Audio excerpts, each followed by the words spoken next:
स्वागत है, भारतवासियों का स्वागत है। दर्शकों, दिल्ली में कई सारी पार्टियां हैं, राजनीतिक पार्टियां जो अपने अपने तरीके से सत्ता के लिए काम कर रहे हैं, सत्ता को लगाम लगाने का काम कर रहे हैं, सत्ता पे बैठे हुए लोगों को सही राह बताने का काम कर रहे हैं। ऐसे ही एक पार्टी है भारतीय सत्य विजय पार्टी। सत्य विजय होगा, सत्य की जीत होगी, इस नाम से पार्टी। मुकेश शर्मा जी इस पार्टी के राष्ट्रीय अध्यक्ष हैं, संस्थापक हैं और बहुत मेहनती राष्ट्रीय अध्यक्ष, बहुत कार्य करते रहते हैं भारतीय सत्य विजय पार्टी के हेतु। वो मैं बताना पसंद करूंगा कि जिस तरीके से पैगंबर मोहम्मद को, ईसा मसीह को, आसूदा को, ऐसे कई अवतार, ऐसे कई महापुरुष, ऐसे कई जननायक ऐसे रहे हैं जिनको ईश्वर सपने में आके संदेश देता है कि उठो जागो, तुम खाना खा के सो जाने के लिए नहीं बल्कि धरती पे कुछ कल्याणकारी काम करने के लिए पैदा हुआ। उठो, इस समाज के लिए बेहतर से बेहतर काम करो, इस समाज का कल्याण के लिए कोई काम करो। ऐसे ही महापुरुषों में से एक है मुकेश जी। इनको भी ईश्वर ने संदेश दिया सपने में कि तुम कोई बेहतर काम करने के लिए, और इन्होंने ये सत्य विजय पार्टी खोली। आज हम उनके रूबरू हैं, विभिन्न मुद्दों पे उनसे चर्चा करेंगे। अच्छा मुकेश जी, सबसे पहले ये बताइए कि भारतीय सत्य विजय पार्टी की स्थापना करने का विचार कैसे आया? ऐसा है नाविद जी, भारतीय सत्य विजय पार्टी की स्थापना इसलिए हुई है कि आज जनता की कोई सुनने वाला नहीं है जी। झूठे जुमलेबाजों का भरमार है हिंदुस्तान के अंदर जी। कहते कुछ हैं, करते कुछ हैं। भारतीय सत्य विजय पार्टी का संगठन इसलिए हुआ कि सत्य की विजयी हो, सत्य का बोलबाला हो और झूठों का मुंह काला हो। सत्य के लिए पार्टी काम करना चाहती है और भारत में संपूर्ण परिवर्तन लाना चाहती है, क्योंकि भारतीय सत्य विजय पार्टी ने देखा और हमने महसूस किया कि हमारे पूर्वजों ने, बुजुर्गों ने भारत में आजादी की लड़ाई तो लड़ी जी, लेकिन भारत पूर्णतः आजाद नहीं हो सका जी। कुछ लोगों के चुंगल में ही रह गया जी। भारत का गरीब पहले भी गुलाम था और आज भी गुलाम है। भारत के गरीब की ना कोई पहले सुनने वाला था, ना कोई आज सुनने वाला है। तो सबसे जो बड़ा दर्द है भारतीय सत्य विजय पार्टी के अंदर, वो है गरीबों के लिए, कि गरीबों की कोई सुनने वाला नहीं है। भारतीय सत्य विजय पार्टी विशेष रूप से गरीबों के ही लिए काम कर रही है। गरीबों के लिए से याद आया कि मैं आपकी पार्टी का एक कोई प्रदर्शन मैंने सुना था, भैंस के आगे बीन बजाना। इतने वर्षों में मैंने ये भैंस के आगे बीन बजाने जैसा अनोखा अलबेला कुछ प्रदर्शन सुना नहीं। इसके विषय में दर्शकों को बताइए। भैंस के आगे बीन बजाने का मैं पूरी डिटेल्स बताता हूं कि जो भारत दिल्ली के अंदर आम आदमी पार्टी की सरकार बनी थी जी, तो आम आदमी के जो मुखिया केजरीवाल जी थे जी, उन्होंने दिल्ली की जनता से ये वायदा किया था जी कि भाई 20,000 लीटर हर व्यक्ति, हर घर के लिए पानी दिया जाएगा। जी। लेकिन हमने जो देखा, सर्वे किया, हुआ क्या उसमें कि लोगों को 4,000 लीटर भी पानी नहीं मिल रहा। क्या केजरीवाल जी जिस समय चुनाव लड़े थे उनको ये पता नहीं था कि कॉलोनियों में टैंकरों के द्वारा भी पानी जाता है? टैंकरों से पानी जहां जाता है, टैंकर ही नहीं जाते हैं। किसी के तो घर में टैंकर घुस जाते हैं, किसी गरीब आदमी को तो पानी मिलता ही नहीं है। जी। भारतीय सत्य विजय पार्टी ने निवेदन पत्र लिखा केजरीवाल जी के लिए कि आपने 20,000 लीटर पानी का वायदा किया है, आप उस वायदे को पूरा कीजिए। और हम भी मानते हैं कि टैंकरों के द्वारा हर व्यक्ति को 20,000 लीटर पानी नहीं दिया जा सकता। तो भारतीय सत्य विजय पार्टी ने मांग की थी कि आप 20,000 नहीं तो कम से कम 4,000 लीटर तो एक परिवार को पानी दे दीजिए। सप्ताह में 1,000 लीटर तो दे दीजिए, कम से कम आदमी खाना बना के तो खा ले। कहीं कहीं तो मतलब लोगों को 100 लीटर भी पानी नहीं मिल रहा।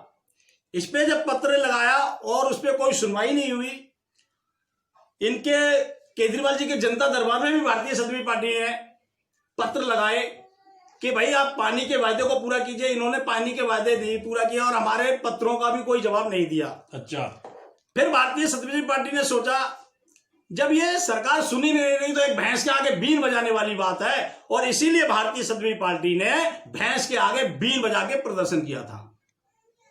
आपने भैंसे इकट्ठा करी, बीने इकट्ठा करी और जो है वो दिल्ली सचिवालय में जाके भैंसों के आगे बीन बजाई था।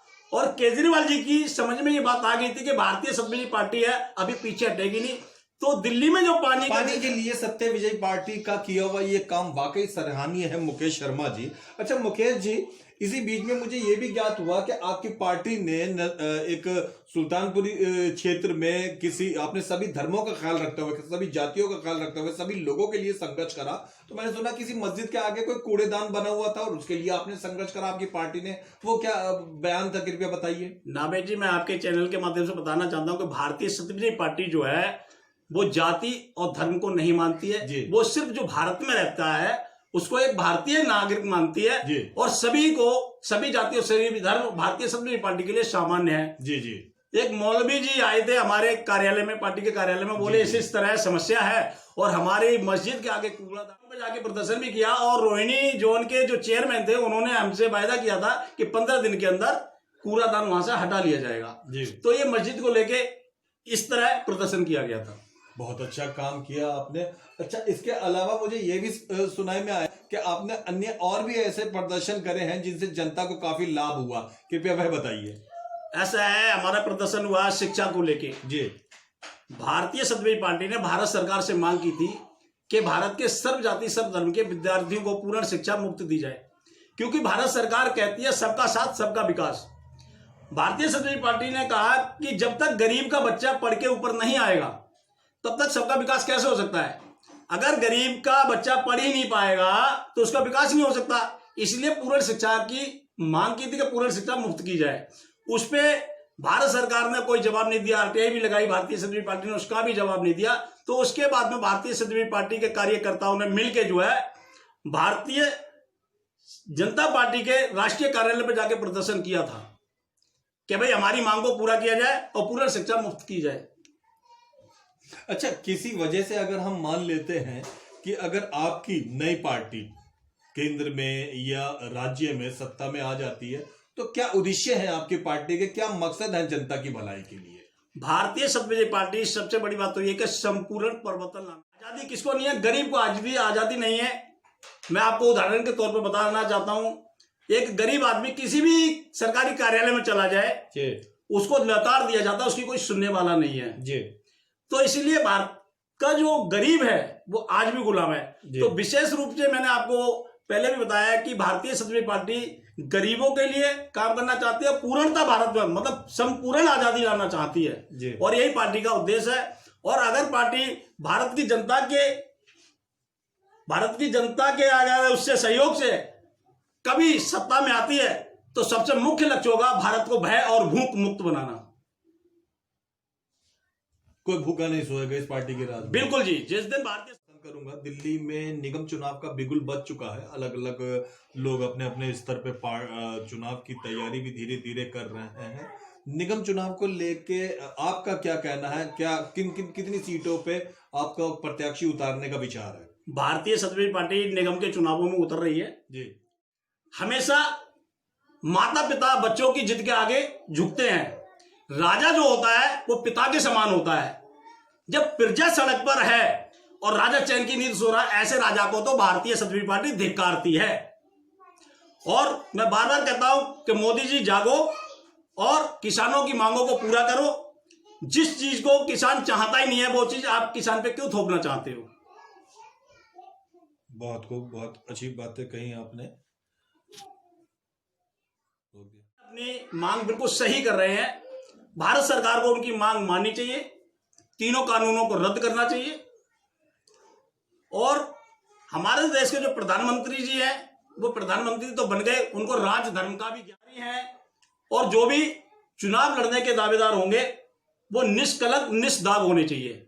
और जो इस तरह के व्यक्ति मिलेंगे उनको पार्टी उतारनी चाहिए, वो भी इंसान नेक चाहिए। बहुत बढ़िया। हमें ऐसे कार्यकर्ताओं की जरूरत नहीं है जो दागी हों। भारतीय समाजवादी पार्टी का मेन उद्देश्य है। किसान आंदोलन पर आपके क्या विचार है? देखो, भारतीय समाजवादी पार्टी का मैं मुकेश शर्मा, भारतीय समाजवादी पार्टी संस्थापक एवं राष्ट्रीय अध्यक्ष। सबसे पहली बात तो यह है कि भारतीय समाजवादी पार्टी का संगठन ही इसलिए हुआ है कि झूठी राजनीति के खिलाफ एक आंदोलन किया जाए, क्योंकि जो पहले हमारी लड़ाई हुई थी, हमारे बुजुर्गों ने लड़ाई लड़ी थी, शहीद हुए थे, उन्होंने आजादी लड़ी, देश तो आजाद हुआ, लेकिन देश के गरीब और महिला आजाद नहीं हो सकी। आज भी अगर कोई भी प्रेरणा मिलती है, कोई भी संकट मिलता है, तो सिर्फ गरीब के पाले में रह जाता है। सर्दियों में जाके गरीब वोट तो दे देते हैं, एक पैर पे खड़े हो गए, लेकिन उनके पल्ले में सिर्फ धोखा मिलता है, सिर्फ धोखा और धोखा मिलता है। इसीलिए भारतीय सत्यविजयी पार्टी ने सौगंध दिखाई है कि झूठी राजनीति से, पूरी झूठी राजनीति पूरे भारत को मुक्त बनाएगी। जब तक भारत पूरी झूठी राजनीति से मुक्त नहीं हो जाता, तब तक भारतीय सत्यविजयी पार्टी का आंदोलन, संघर्ष चलता रहेगा। भारतीय सत्यविजयी पार्टी जिंदाबाद, भारतीय सत्यविजयी पार्टी जिंदाबाद, मुकेश शर्मा जिंदाबाद, मुकेश शर्मा जिंदाबाद। आज का ये प्रोग्राम क्यों रखा गया है, इसका कारण ये है कि दिल्ली में केजरीवाल ने चुनाव से पहले वायदे किए थे कि भाई हर घर के लिए 20,000 लीटर पानी दिया जाएगा, हर घर के लिए, कोई इसमें भेदभाव नहीं रखा था। उन्होंने कहा हर घर के लिए 20,000 लीटर पानी दिया जाएगा। उसमें यह वायदा नहीं किया था उन्होंने कि टैंकरों वालों को पानी नहीं दिया जाएगा। क्या केजरीवाल जी ये नहीं जानते थे कि दिल्ली में टैंकरों से भी पानी जाता है कॉलोनियों के अंदर? आज हालत ये है, लोग पानी खरीद के पी रहे हैं, टैंकरों का माफिया ऐसा चल रहा है, किसी का तो घर में टैंकर घुस जाता है, किसी को एक बाल्टी भी पानी नहीं मिलता है। खासतौर पर कमजोर, विकलांग, बीमार महिलाओं को पानी नहीं मिलता है। हमने केजरीवाल जी के लिए सचिवालय में 2 लेटर लगाए, एक मनीष सिसोदिया के लिए और केजरीवाल जी के 2 लेटर लगाए। उन दोनों लेटरों को कोई जवाब नहीं मिला। उसके बाद में हमने एक लेटर केजरीवाल जी के जनता दरबार में लगाया। जनता दरबार से भी जब हमारी कोई सुनवाई नहीं हुई, तो भारतीय सत्यविजयी पार्टी ने अपनी एक जनसभा बुलाई और फैसला किया कि इसके खिलाफ आंदोलन होगा और हमें सड़क पे उतरना पड़ेगा। इसीलिए जब हमने फोन किया, सब बातें करी, लेकिन कोई जवाब नहीं मिला, तब हमने फैसला किया क्यों नहीं, जब सरकार सुनी नहीं रही तो एक भैंस के आगे बीन बजाने वाली बात है। और इसीलिए ये झांकी बनाई गई है, भैंस के आगे बीन बज रही है। अभी भी दिल्ली सरकार जग जाए तो बढ़िया है, नहीं दिल्ली की सरकार के जहाँ पे जनता दरबार लगता है, वहां पे भी ये बाल्टी जाके अपना आंदोलन दिखाएगी, अपनी ताकत दिखाएगी। जय भारत। रोड पे थोड़ी घूमेगी और सब पीछे पीछे साथ साथ चलेंगे। झांकी आगे रहेगी, बाकी सभी लोग पीछे रहेंगे, क्योंकि ये संदेश केजरीवाल जी तक पहुंचे कि आगे के भैंस के आगे पीर बजाने का मतलब क्या होता है। इनको सही मायने में भैंस के आगे पीर बजाने का मतलब पता लगे, रहस्य पता लगे कि आखिर आज मेरे साथ ऐसा क्यों हुआ।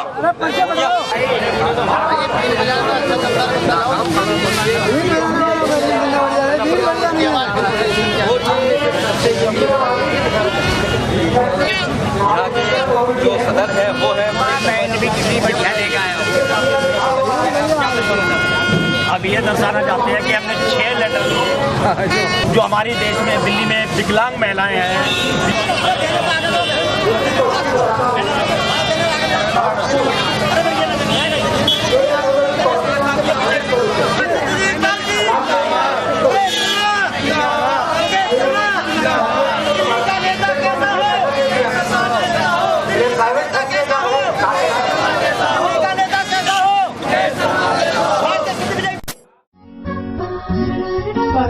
दिन की शुरुआत पूजा के साथ, स्वाद बेहतरीन, पूजा नमकीन, शुद्ध मूंगफली तेल से निर्मित, मजे से खाइए, शाम से खिलाइए पूजा नमकीन।